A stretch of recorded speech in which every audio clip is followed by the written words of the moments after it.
It's Christmas Day, and hundreds of indigenous Quechua people have come to the village of San Antonio Secortez to say goodbye to 7-year-old Jakelin Caal. Jakelin and her father left this remote Guatemalan community on December 1st and headed north to the United States in search of the American dream. But a week and nearly 2,000 miles later, the family's dream of a better life turned to tragedy.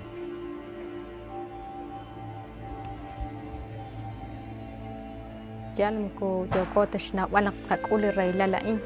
Tornak Christianak nakwan mag-achik musiklik ula alsang gaqew. Lao sho kanaching achik na holtiko ke ho abak kilish awili tep sho okitya bak chirish nakek akong shray li qachol chirish li raylal shkulmanain kana qatyoni. Jakelin died in U.S. Border Patrol custody 27 hours after she and her father were detained. Her mother Claudia is now living every parent's nightmare. Kachin bonentaw ta chikiro. Ukenak el hun el salajang rata ke apukecham jochidish na ahna kana. For decades, Maya Quechua communities like Jakelin's faced oppression and systematic displacement by US-backed dictators. And now, African palm is spreading across the fertile plains near the Caal's community. Some subsistence farmers have sold their small parcels to the palm oil companies. Others say they were pressured or even threatened to sell. Whatever the reason, the result is less available land for growing corn. Jakelin's father, Neri, saw the plantations as a rare opportunity to get a decent job. He and his brother Carlos secured work harvesting palm fruits on a local plantation, but they discovered that the promising job was based on exploitation.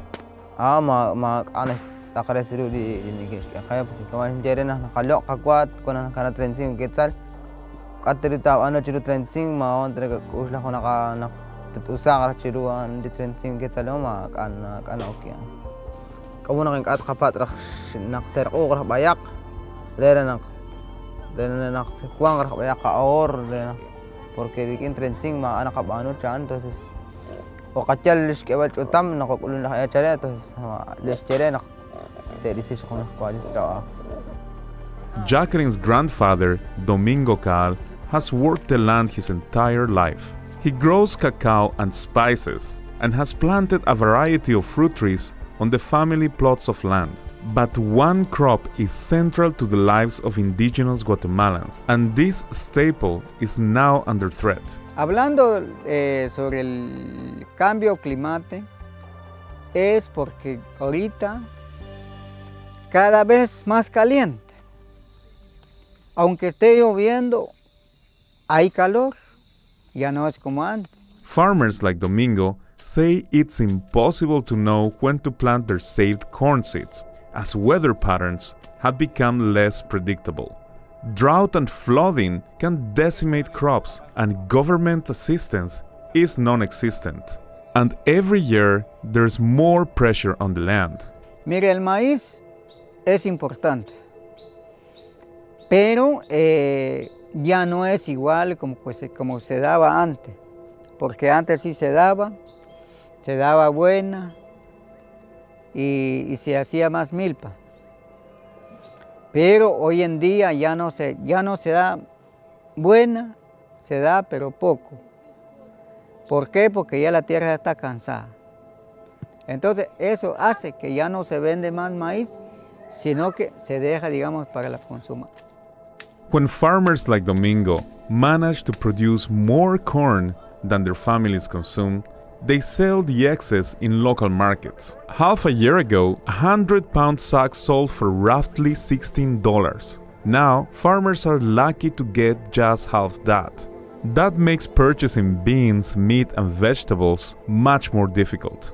This lack of steady jobs, combined with smaller corn harvests and disappearing land, means families like Claudia's are faced with the most difficult decision a parent can make.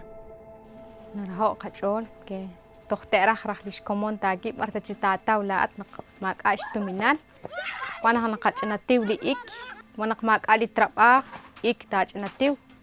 Marak emha rukail. Liko kalm kung nag-erach tamas li emha, nag-ok tiyabak.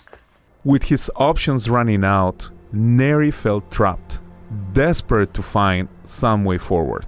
Makamas di trabah rin gutyat atyob ta makamas di trabah nakwan kya nakwan hukutan nakaki 50 quetzal kili hukutan.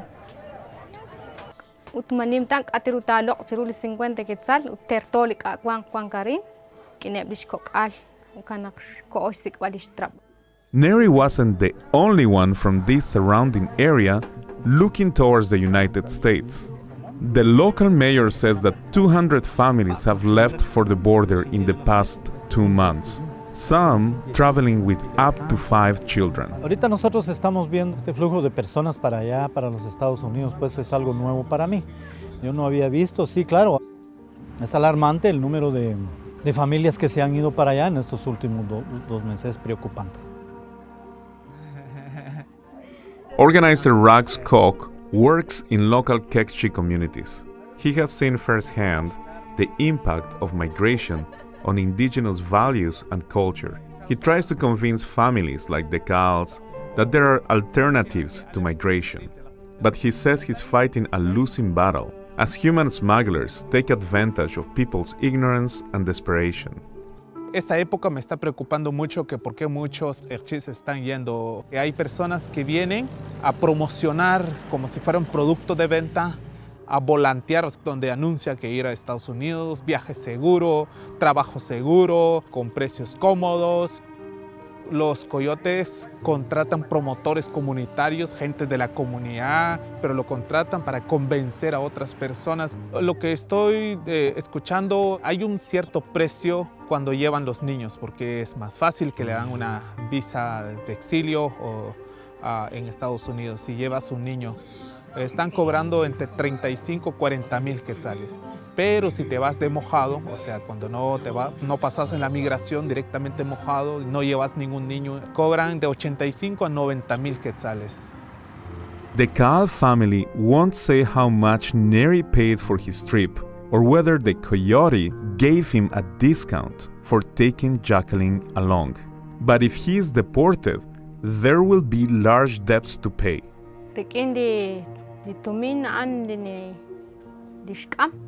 Aan tiarikin familia shechutub litumin.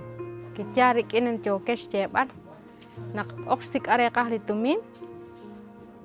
Na tanah nak makada jit tokanak que yon litumin na chapman takil. Neri Caal planned to travel to the United States alone, but when Jakelin found out he was leaving, she told her father she wanted to go too. She had a special bond with her father and didn't want to get left behind. Mukunash kanap dalishtikwa qalmas nahrat qalishtikwa an mukutashte baltaqi mas nahta qilishtikwa barsh kol trahik yok chirish bishko chichna karab ko chirish eskenaqin qala intishik chan saqa massage ol utmukut yaqta naqshko kaw naqshko qalin kulala la onash qah naqshulun naqin qarash qiliru yo qoshk oshlankil gelain naqwaqta akshquiliru naqshqulun shqiliru toshqil kichikiru naqshqulun us naqtoq nachal ge kwanaq toqta wahiru rilbal naqshkam naqinqatik wichal chantikwiru naqtache mas us naqnegesh taqla chaqre naq ta kwilaq kitsqaliru naqulun anak ahmanak arant mukmang chakge anak nak toharin silikak alibal mukmang toh nakiliru.